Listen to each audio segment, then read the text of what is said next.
Welcome to episode 663 of the Entertainment 2.0 podcast, brought to you by thedigitalmediazone.com. I'm Josh Pollard. And I'm Richard Gunther, and this is the show that puts you in control of your favorite movies, music, shows, and games. Yeah, it's going to be a fun week this week, I think. We've got some fun topics in store for all of you. Plex, back in the news. Richard, it feels like 2015, where 2 weeks in a row, right? Plex is the top story. So Plex back in the news with some of their new community features that could be quite useful to you if you're looking for something new to watch. Also, Apple TV Plus coming to Amazon Prime Video. What does that mean? I think we're used to seeing that headline and getting confused by what that actually means. We will break that down for you. Also, a much requested feature coming to some older LG televisions finally.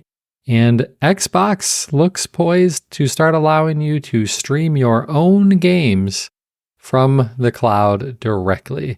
That plus kind of a surprising segment of what's going on in Richard's Entertainment Center. So stick around at the end for that. It's way different than usual, folks. You won't want to miss it. We don't have any listener feedback this week. So if you'd like to send us some, the easiest way, the most common way at least, is to email us at entertainment20@thedigitalmediazone.com. All the rest of our contact information, as usual, at the end of the show, or over in our show notes at www.thedigitalmediazone.com. We're also back to recording and streaming live, which, because we have video, means you could be watching this on YouTube right now, too. If you already are, click the like and subscribe button. If you're not, go over there and click the like and subscribe button. And it's going to be a race today to see which lasts longer, Richard's key light or the podcast. You didn't charge your light? You've had a week. I know.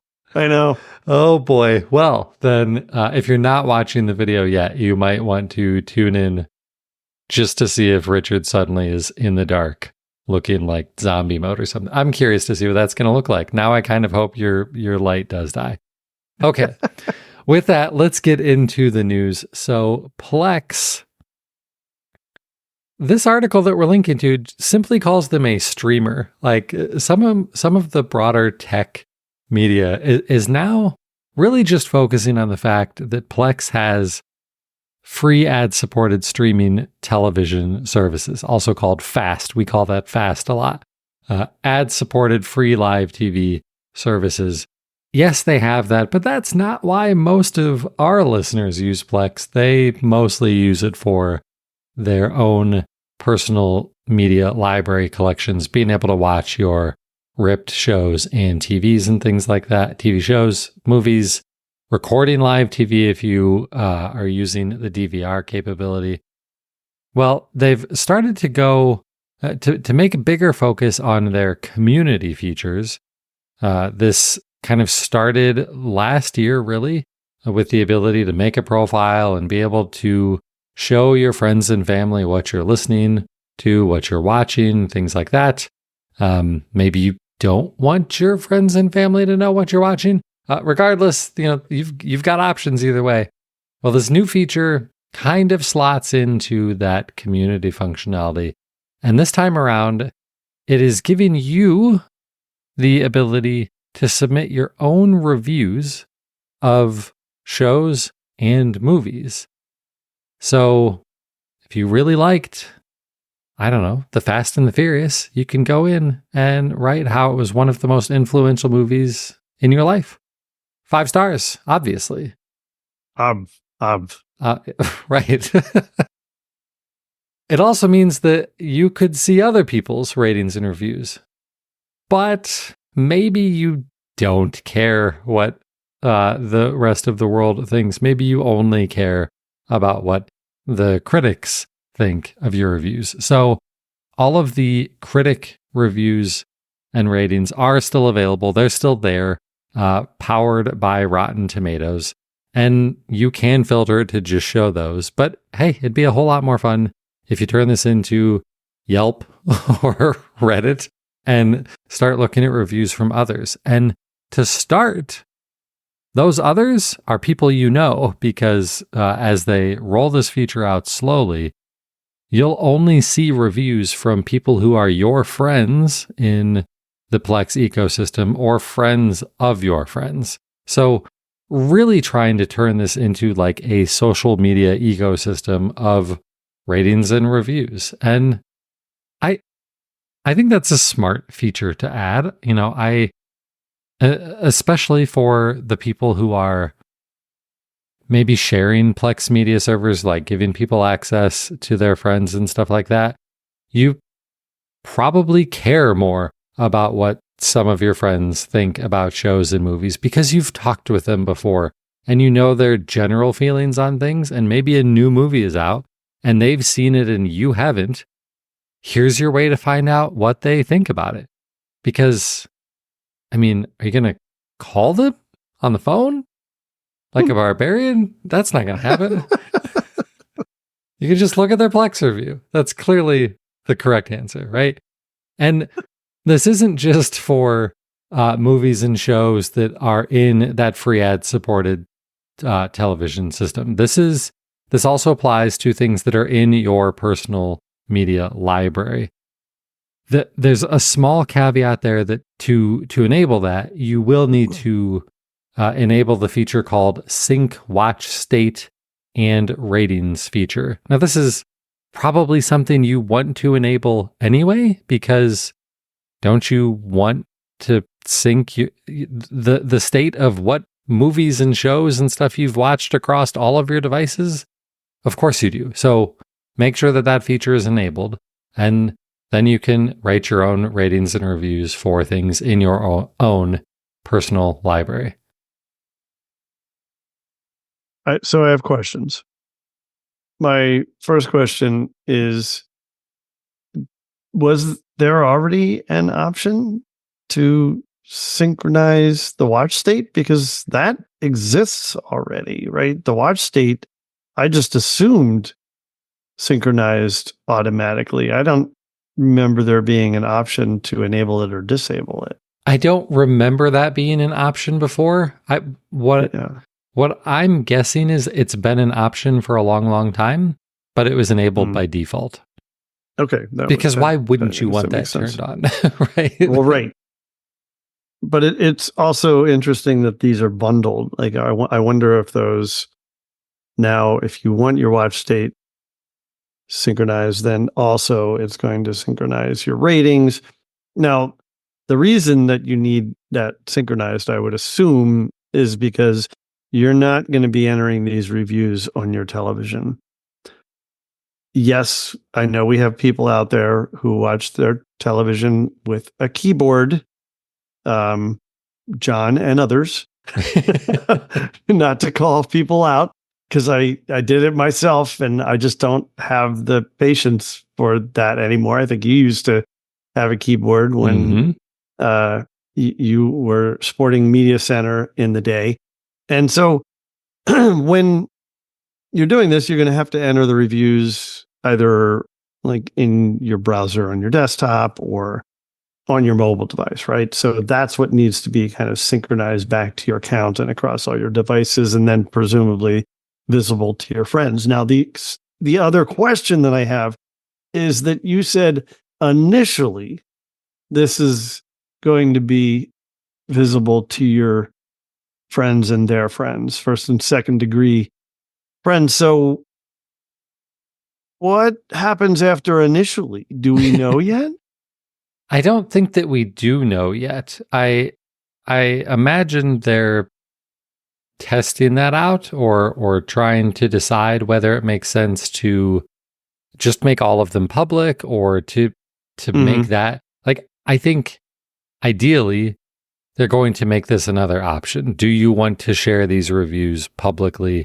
And if so, what do you want your public profile to look like? And, okay. What details about your public profile are you sharing? So maybe it comes down to a lot of configuration about your public profile before they make these more accessible to the much wider Plex audience. Yep. Yeah. That makes sense. Do you think you'll take the time to do this? No. I like no. This is I don't leave Amazon reviews. I don't leave Yelp reviews. I don't leave Google review. Like it only in very, very special circumstances will I leave a review. I am unfortunately one of those people I complain about who typically only leaves a review when something very bad Something's is negative. Yeah. Yeah. How about a rating though? Would you be inclined to just leave a rating if you could do that and didn't also have to provide a review with it? Yes, probably. If it's really easy. Like, you know, when you watch a show on Netflix and when the show is done and it just asks you to thumbs up or thumbs down. Yes, I will do that because it's super easy. And so if I finish something on Plex and it's like, give us 1 to 5 stars, sure, I will do that. Which is how Netflix used to be. Right. I'll do that. Yeah. But I'm probably not typing out a review. But so then my last question is, if you rate something a 3, does that mean you hated it? Apparently, or maybe that only applies to books. For anybody confused about that joke, go back and watch the last episode. Last week's. Oh, yeah. man. Nice callback. All right, Richard, why don't you tell us about Apple TV Plus? Yeah. So if you have a streaming device, there's a very good chance that it has the Apple TV app. And you can get Apple TV Plus through the Apple TV app on your device. But you know, Apple's done this thing where they have this device called Apple TV that has an app called Apple TV that has a service called Apple TV Plus, and it's confusing. And so one of the things that they're starting to experiment with is providing other ways for their customers to get the Apple TV Plus service. So Prime Video from Amazon is one of the first where they're going to be adding the ability to subscribe to Apple TV Plus through Prime Video. So now I'm not talking about like an Amazon Prime or an Amazon streaming stick or anything like that, like a Fire Stick or a Fire TV box. That too would already have the Apple TV app that would allow you to get this service if you wanted it, but through Amazon Prime itself, similar to how you could add, for example, Paramount, or you could add, I think you can still add HBO, or maybe it's Max now that you end up adding as a service. You could add on these services. AMC Plus is another one that would basically get billed through your, I think it got billed through your Amazon account, if I remember correctly. I think so. Yeah. So the advantage is that it gives you all of the Apple TV content kind of integrated into the Amazon Prime experience.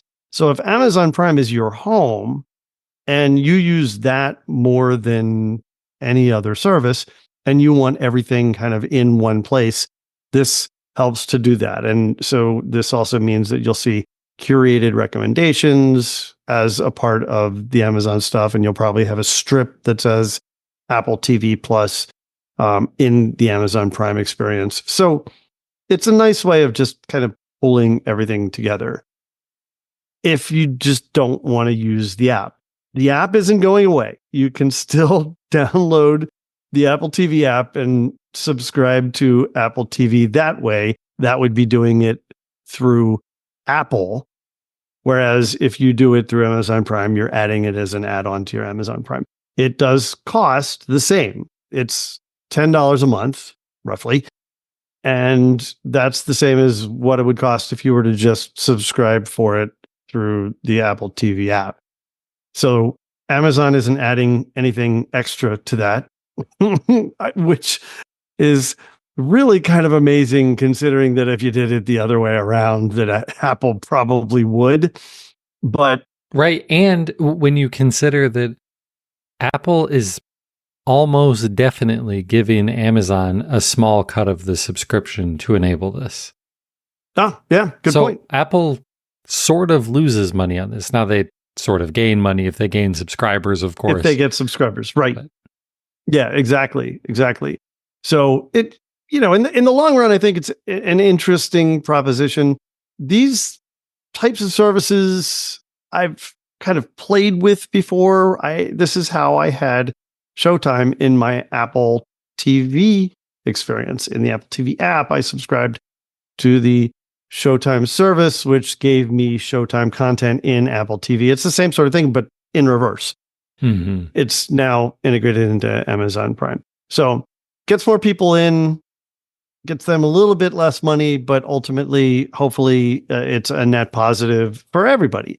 I don't see anything bad about this. Do you? Do you see any reason why anyone shouldn't like this? They might not want to do it, but right. I don't think there's anything bad here for the consumer. And I think the immediate upside for like the Apple TV side of this arrangement right now, the immediate upside, of course, is getting more subscribers. I think the potential longer term downside is while this integrated experience is super helpful for users, especially people who are maybe just recently coming from cable TV and are used to getting everything in one place. Now you can get lots of video subscriptions all inside of one application. That sounds great, but it also has the potential of let's say you've just done this. You've subscribed to Apple TV Plus through this.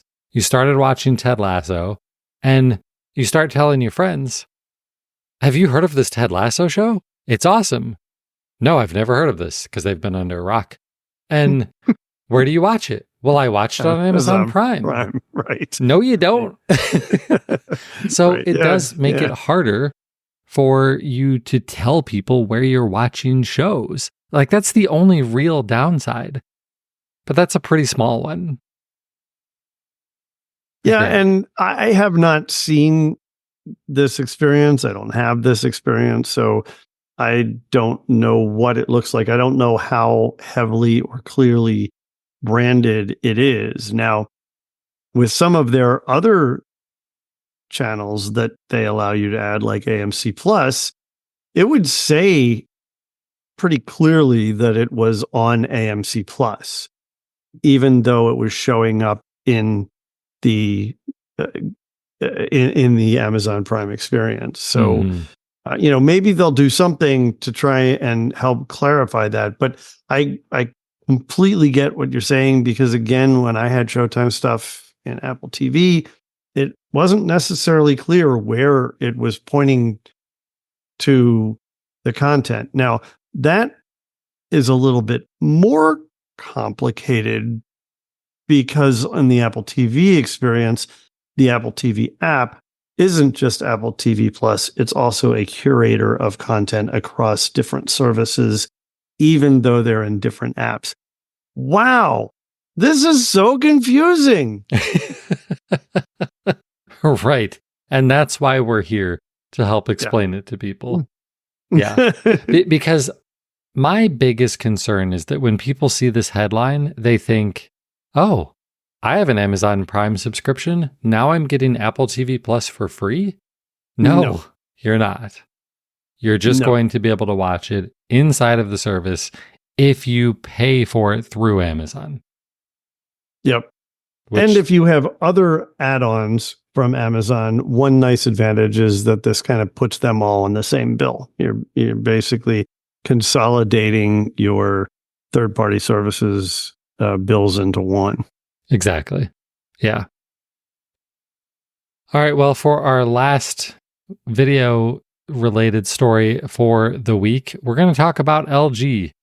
So for years, LG TVs, even their top-of-the-line OLEDs, didn't support Google Cast. And now you're thinking, Google Cast, what's that? Wasn't it Chromecast? Yes, it used to be called Chromecast, but now it's called Google Cast. So we're just going to try and call it Google Cast from here on out.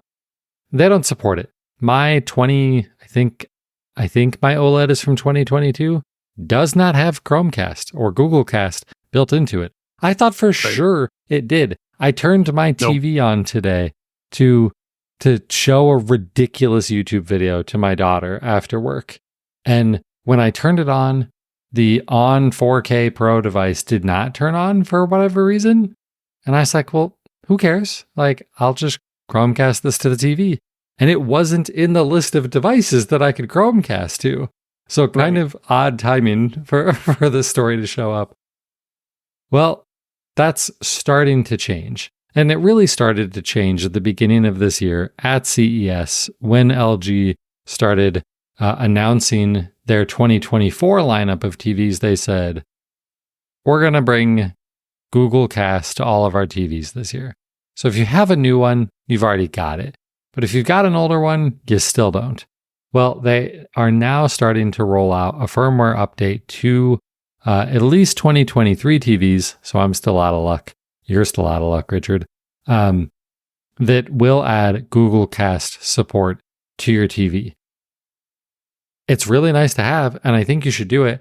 And I think it's worth calling out to listeners, especially to listeners of the show. You might not have your TV internet connected right now, because if you're not using the smart features in it because you've got another device hooked up to it, or you're concerned about the TV scraping usage data and stuff to send it off to sell to advertisers and all of that, you might have all of that stuff turned off, which means you're not getting firmware updates. Now, in this case, it would also mean you couldn't Chromecast anyway because it requires an internet connection. Right. But if you were thinking, I would have the internet on if I could Chromecast, well, here's your opportunity. But you'll have to go and enable your network connection first before being able to get this. Actually, that's not even entirely true. You could download the firmware update to a USB stick. But again, you're going to need your internet functionality turned on to be able to Chromecast to this thing. So there's your pros and cons for that. But really nice to see Google Cast coming to 2023 TVs. It'd be nice to go back a couple more years, guys. It seems like you could do this. And I can't imagine this is all that hard because most of these TVs already support AirPlay. Right. I can absolutely AirPlay to my TV, but I can't connect from my Android devices. Yeah, that's crazy. Yeah. Yeah, I saw this and I had to do a little bit of a double take, kind of like when you're like, wait a minute, it doesn't? And then I remembered that LG had that terrible app where you could use their app to stream your videos or your music to their TV. I forgot about that. And I hope that's gone by now. Right. Right. Yes. We don't need proprietary apps for that sort of thing. Right. Just support AirPlay and support Google Cast. And that's all we need. Yep. Thank you. So there you go. If you've got an LG TV in another room or something like that, go in and check that update. You might be able to Chrome. Gosh, I can't even get my own head to say Google Cast. Partly because I can barely say Google. It always sounds weird coming out of my mouth. I don't know. All right, Richard, how about we jump into some gaming news? We don't normally report on rumors. This one feels pretty solid, though. The guys over at The Verge have a story out saying that starting in November, we are going to be able to stream games that you've purchased on your Xbox through the cloud. And some of you might be thinking, wait, can't I already do that? Well, kind of, but not really. Or wait, haven't I been able to do this for years? No, not really either. Because what you've been able to do for years now is if you're an Xbox Game Pass Ultimate subscriber, you can stream a subset of the Xbox Game Pass catalog through Xbox Cloud Gaming. And it's nice, but it's just a subset of Game Pass. It's not your games. So my obvious example is I play NHL all the time. NHL, well, I guess NHL eventually ends up in Game Pass through EA Play, but it is not one of the games that shows up in the cloud streaming catalog. So I can't do that. With this update, in theory, you will be able to stream potentially any of the games that you've purchased on Xbox from the cloud to any device that supports it. It won't actually be any game. Like, there are thousands of games in the Xbox catalog, and they have to build the functionality into the streaming infrastructure to support this. Because basically, when you say, I want to play this game, well, for that to work, they have to have servers running with that game installed. And if you bought some cheesy $3 mobile port, rip-off racing game or whatever, that's not going to be here. But if you want to play Assassin's Creed, maybe that will be there. But that will also come down to publisher and studio licensing agreements. So nothing is set in stone, especially about a story that's still technically just a rumor at this point. But I think it's safe to say this is coming. And I think it's safe to say that a large number of the games that you will want to play will be available to do this. There are still a lot of questions, though, outside of those, like which studios will participate in this.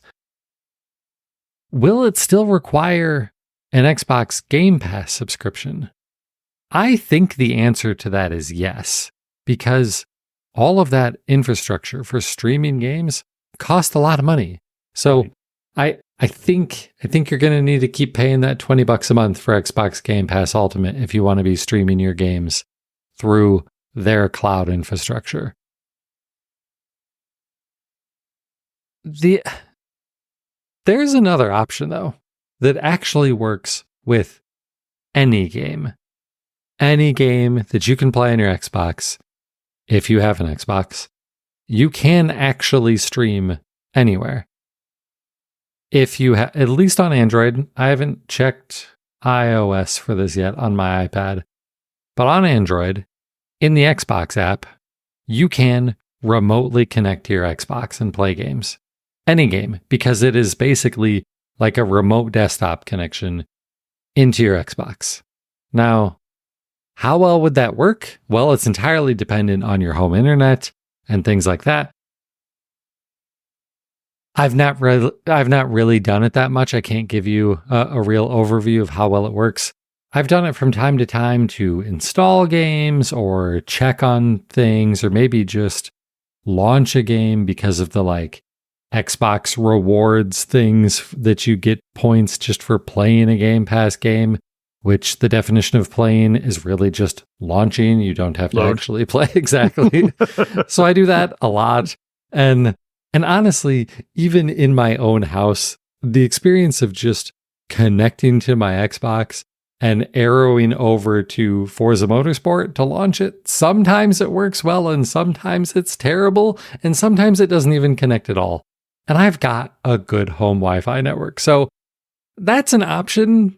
It's not a great option. This is a better option. And it opens up the ability for anyone, even if they don't have an Xbox, to play a much larger catalog of games on a device like a phone, a web browser, an iPad, any of these things, because you can use Xbox Cloud Gaming on lots of those devices. Amazon Fire TV sticks now support it. Samsung TVs have it built in natively. And none of it requires an Xbox, with a much larger library of games coming. The other cool thing that's coming it's a separate announcement, but it's related, sort of, is Google lost in court recently a fairly important decision where Google had previously been saying, if you want to sell things in your app, they have to use Google Play billing. And what that meant was that Google gets a cut of whatever it is that's being purchased in those apps. And a court recently ruled, nah, you can't do that anymore. You're going to have to let app publishers use whatever payment system they want. And so Xbox has already announced that starting in November, because this court ruling goes into effect November 1st, on the Android Xbox app, you'll be able to log in, browse the store, and buy games directly from the Xbox app, which you can't do right now, but you will be able to do in November because Google won't get any of the money from it. And with this other update coming, that means you could grab your Android phone, open up the Google app, open the Xbox app, go to the store, buy a game, and immediately start streaming it on your phone. And that's kind of an awesome experience. Yeah, that's pretty cool. Yeah. So waiting for an official announcement there, but we expect it to at least launch to insiders in November. And I still expect it to be not even close to the entire Xbox catalog, but probably a pretty good chunk, and then probably expanding as they nail down more licensing agreements with other game publishers. So we'll keep an eye on that, and once it's official, we'll of course share that news back here on Entertainment 2.0. All right, that's it for our gaming news this week, Richard. You know, I've been thinking, if people are listening to the show right now and they're loving it and they're getting lots of value from it, they probably know other people that could also get some value from listening to the show. Very likely. Yeah. And so the best thing that people could do to help their friends and help us would be to just go and tell their friends about the show. We're available pretty much everywhere you can find podcasts. If you're on Apple, like Richard, it's in iTunes. If you're, anybody else and you're using Pocket Cast or Spotify, we're in all of those places too. So go ahead and share this with all of your friends. We would really, really appreciate that. Richard, I promised kind of a surprising what's going on in your entertainment center, Richard. What's going on? Yeah. All right. Everybody buckle in. So everybody knows I've been watching Big Brother, and we had the last few hours of Big Brother in this last week, including the finale. So I caught up on all that, and that's it. I'm done. What? Josh? What? No, that's not possible. That couldn't possibly be true. It's actually true. Well, okay. So did you get on a boat and leave all of your electronics at home?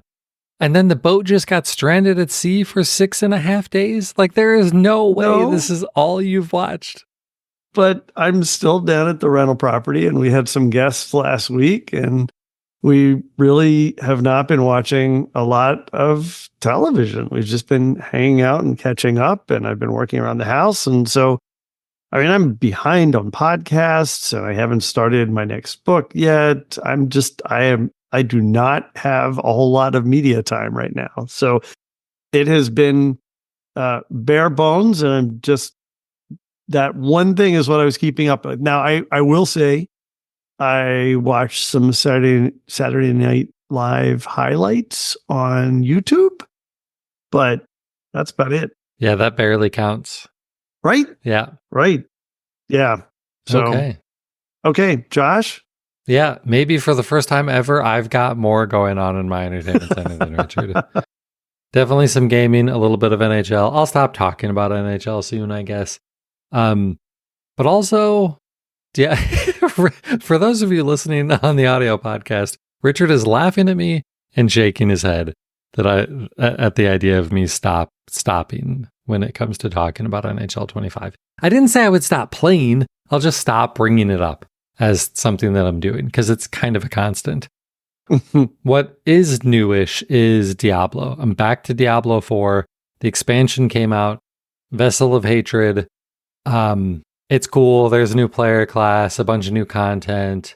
They've made some other changes. Honestly, I don't even know what all is in this like $40 expansion that I bought, and I actually paid $60 for. I knew ahead of time that it was going to be more good Diablo content, and I just bought it. But there is other quality of life improvements, especially end game type stuff that I will eventually get to. It's really good. Richard gave me this look like, if it was $40, why did you pay $60 for it? Two reasons. I'm a sucker. They had some pre-order bonuses that included being able to get early access to a pet cat that follows you around. Like everybody had access to a dog. I don't want a dog. I want a cat. So, and then also there was a pre-order bonus that if you paid for the $60 version, you also got a giant like leopard looking cat that you could ride around on top of instead of a horse. And that's way cooler than a horse. But also, there's also a practical reason. If you paid for the version that was $20 more, in addition to some of those bonuses, and there were some others, the thing that actually pushed me over the edge, it also included a month of Game Pass Ultimate, which is $20, which I'm going to use anyway. So I looked at it as I'm buying my September 2025 Xbox Game Pass Ultimate monthly subscription now and getting a few extras for Diablo with it. So that's how I justified it. And it's cool.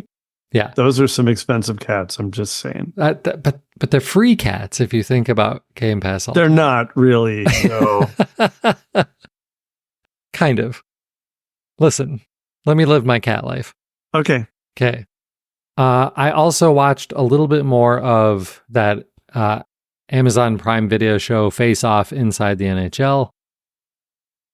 Dang it, Richard. I don't know if you remember this, but back in the winter, I was watching, I think it was Jack Ryan on Amazon Prime, and I was typically watching it on my iPad connected to a computer monitor above my treadmill. And after they started adding advertisements to Prime Video, I said they updated the app, and now when I'm watching something, it's letterbox. It's not just letterboxed, like it's still 16:9 aspect ratio, but it doesn't take up the whole screen. It's weird. And when I watched the first episode of Face Off, it filled the whole screen. There were also no ads in the first episode. There are ads in the second episode, and it's back to the shrunken view, and it's driving me insane. I can't even imagine what the possible reason for that might be, considering that nobody's creating 4:3 content anymore. Well, it's not 4:3. It's I understand. Still 16:9. It's just I understand shrunken. But if it's shrunken, then that suggests that and it's letterbox, that suggests that the widest it's sending out is actually but it's messed up. It doesn't make any sense to me. It doesn't. Now, like mine is a very weird use case. Like there probably aren't many people plugging a USB-C hub into an iPad with an HDMI out to a computer monitor. Yeah. Probably. So is that maybe the cause of what's going on? So when you just watch it on your iPad, does it look okay? Yes. Really weird. It's really weird. And if I watch Netflix or anything else, none of these issues. Everything is fine. Everything is as you would expect. It's only Amazon Prime Video and only, apparently, in shows that have advertisements. Wow. Yep. All right. And other than that, football. Detroit Lions, man, they're awesome. They beat the crap out of the Dallas Cowboys, and who doesn't love seeing the Cowboys get obliterated? It was a fun game, other than the horrendously gruesome injury to the Lions' best defensive player. Richard, it was such a bad injury, they didn't show replays. Oh, wow. Yeah. I did not go out and seek videos. I don't want to watch an injury like that. It was that bad. So other than that, it was a great game. Football, as a Detroit Lions fan, going quite well for me. College football is a complete mess for everybody right now, which I guess is kind of making it interesting. But Penn State won. Barely against an unranked USC team. Yeah, it's such a weird year for college football, but it's been fun. So that is it for what's going on in my entertainment center. I do have a couple of books that I've started in the last 24 hours. I started a novel, and then I thought, it's been a while since I've read like a management or productivity type book. Maybe I really should listen to something like that. So I grabbed one of those two. By next week, I will have made up my mind which of these books I'm reading and which one I would recommend. So I'll give you an update next week. But having listened to like a half hour of each of them, I can't even remember what they're called. So next week. I feel like we're getting a teaser. I've been liking both of them, and at this point, I think I'm going to read both of them. But so check back next week. You're just gonna have to come back and hear them next week, because that's going to do it for this week's episode. If you want to get a hold of us, all of our contact information is in the show notes over at www.thedigitalmediazone.com. We're also on social media. I'm at Josh Pollard, and the website is at DigiMediaZone on Twitter. Richard gave up on Twitter after things really went downhill, and so you can only find him on Mastodon at Richard Gunther over there. And now that we've got all of our technical issues figured out, we're back to mostly doing the show live. Also, oh gosh, I say that, but really the rest of this month, not for this month, we're going to have a really weird recording schedule to try and work around travel and stuff. Well, so given that, do we want to give a heads up for what next week's live recording would be? Because it is not going to be anything close to normal expected time. That is true. And I guess there's no reason we can't do it live. But the next episode that we record, we're planning to do on Sunday, the 20th, in the afternoon at some point. So follow us on social, or if you go to Twitch, because that's where we actually broadcast this through. If you subscribe to us on Twitch, it will also notify you when we start going live. So that's really your easiest way of knowing that, because in 663 episodes, I don't think we've ever recorded one on a Sunday. I don't ever remember doing that before. No. No. So first time for that, but we want to keep the content flowing for you all, despite some travels for both of us. So next Sunday, the 20th in the afternoon for the next live show. And if you miss it, head on over to that YouTube channel and you can find it there. But that is going to do it for episode 663. He's Richard Gunther, and I'm Josh Pollard. Thanks for listening to Entertainment 2.0. Adios. Goodbye.